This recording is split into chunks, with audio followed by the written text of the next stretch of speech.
মদিনার এক ছোট্ট গ্রামে থাকতেন এক তরুণ, নাম তার হাসান। খুবই ভদ্র, নরম স্বভাবের এবং ইসলামী বিষয়ে জানার আগ্রহও ছিল প্রচুর। এক শুক্রবার সকালে ফজরের নামাজ শেষে হাসান মোবাইল খুলে দেখল হোয়াটসঅ্যাপে, ফেসবুকে, ইনস্টাগ্রামে সর্বত্রই জুম্মা মুবারক লেখা ছবি, মেসেজ আর ভিডিওর বন্যা। হাসানও ভাবল, আরে সবাই দিচ্ছে, আমি না দিলে কেমন লাগে। তাই সেও কিছু সুন্দর ফুলের ছবি দিয়ে লিখে পোস্ট দিল, জুম্মা মুবারক।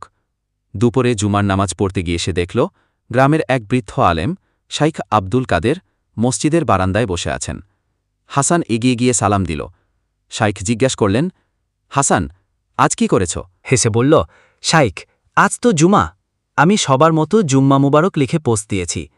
শাইখ মৃদু হাসলেন, বললেন, তুমি জানো কি রাসূল কখনো এমন বলেননি, সাহাবারাও বলেননি। হাসান অবাক, কিন্তু শাইখ, এটা তো খারাপ কিছু নয়, শুভেচ্ছা জানানো তো ভালো কাজ।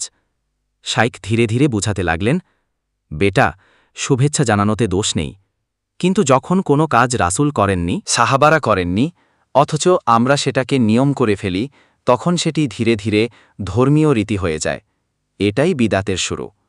তিনি কোরআন ও সহিহ হাদিস থেকে উদাহরণ দিলেন।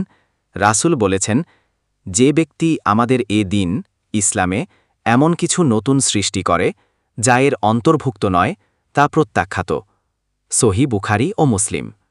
শাইখ বললেন, শুক্রবার অবশ্যই বরকতময় দিন, কিন্তু রাসূল আমাদের এ দিনে বিশেষ কিছু আমল করতে বলেছেন, যেমন সূরা কাফ পড়া, বেশি বেশি দরুদ পাঠ, দোয়া, গুনাহ মাফের জন্য কান্না এবং খুতবা মনোযোগ দিয়ে শোনা। কিন্তু জুম্মা মোবারক বলা বা লেখা, এই আমল না রাসূল করেছেন না সাহাবারা করেছেন। গল্পের শিক্ষা, দিনকে রাসূল ও সাহাবাদের পথে রাখাই নিরাপদ। দলিল ছাড়া কোনো কাজকে নিয়মিত করা বিদাতের ঝুঁকি তৈরি করে। শুক্রবারের দিন বিশেষ আমল আছে, সেগুলি অগ্রাধিকার পাওয়া উচিত। শুভেচ্ছা দেওয়ার চেয়ে দোয়া দেওয়া উত্তম ও বরকতময়। শেষ কথা, হাসান বদলে গিয়েছিল, কারণ সে দলিলকে প্রাধান্য দিয়েছিল আবেগের চেয়ে। আজ আমরা যদি সবাই হাসানের মতো করি, তাহলে আমাদের আমল হবে সুন্নাহ অনুযায়ী, আর বিদায়াতের ফাঁদ থেকেও বাঁচব।